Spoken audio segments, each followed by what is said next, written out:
All right, joining us now is former FBI Assistant Director Chris Swecker. Chris, thank you for joining us. So much here.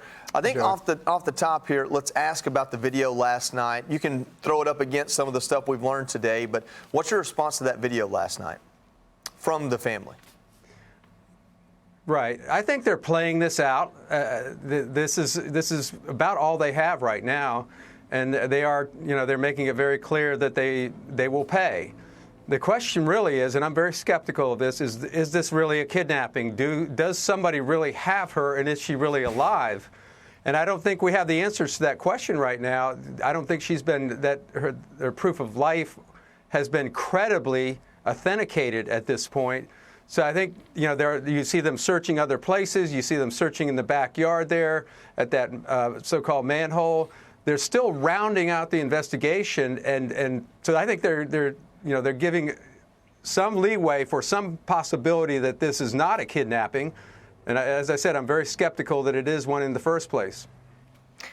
Chris, I want to go off of that. If not a kidnapping, then what do you think this could possibly be? Obviously, we're all just speculating. None of us have all of the answers. But, my ears did perk up when you said that this could potentially not be a kidnapping. Can you please explain further what you mean by that? Well, if this was a kidnapping, it would be a very simple matter to authenticate and provide proof of life. Asking her a question that only she would know the answer to, or asking her to provide some information that only she would know.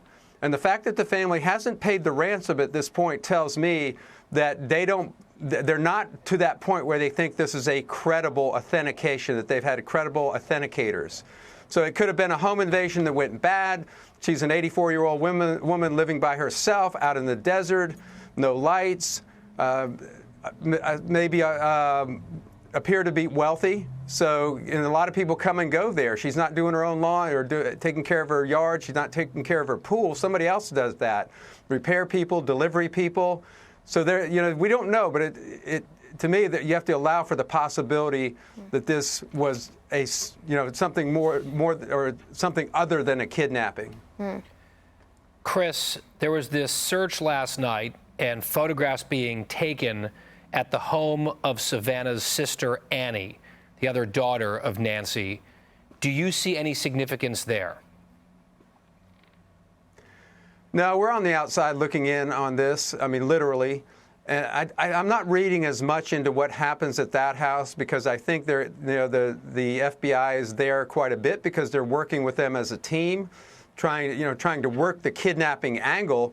And I think also at the same time they have to rule out, do everything they can to rule out that side of the family as a suspect. I mean, that's just the way it is. But I don't think that they are at this point, because I'll say this.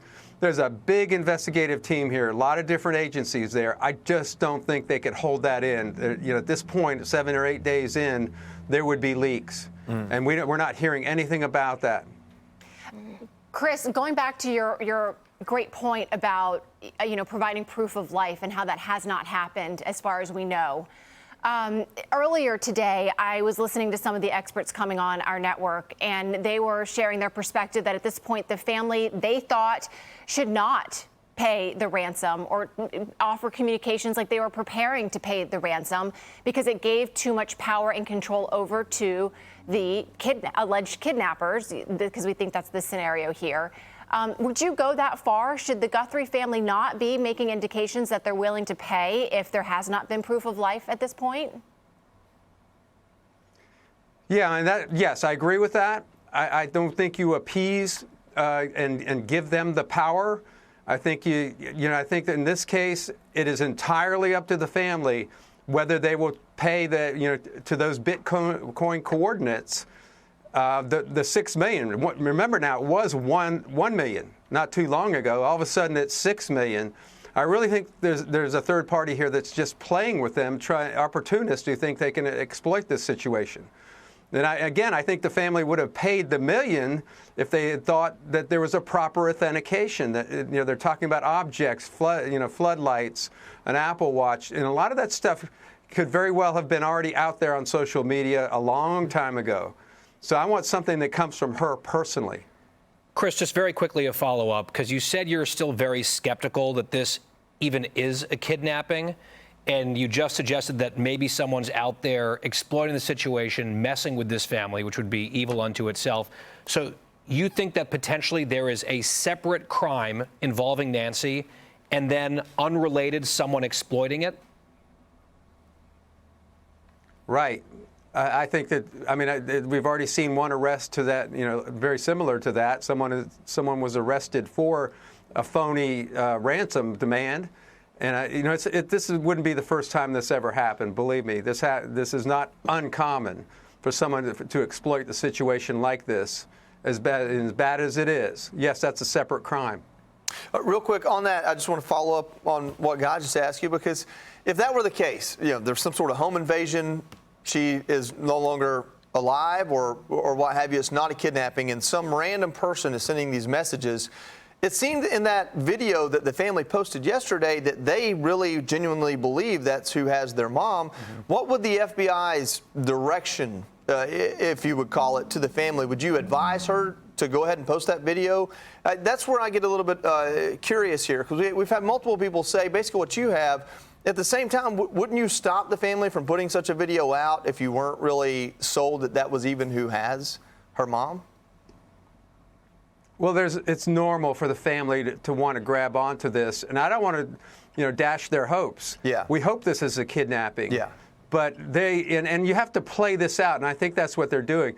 I don't think the FBI would tell them not to do that. They would leave it up to the family, because you really don't want to get involved in a decision making one way or the other here. That's that crucial. There may be enough indicators in these ransom notes for them to have to play this out. They have to go through to the logical end here.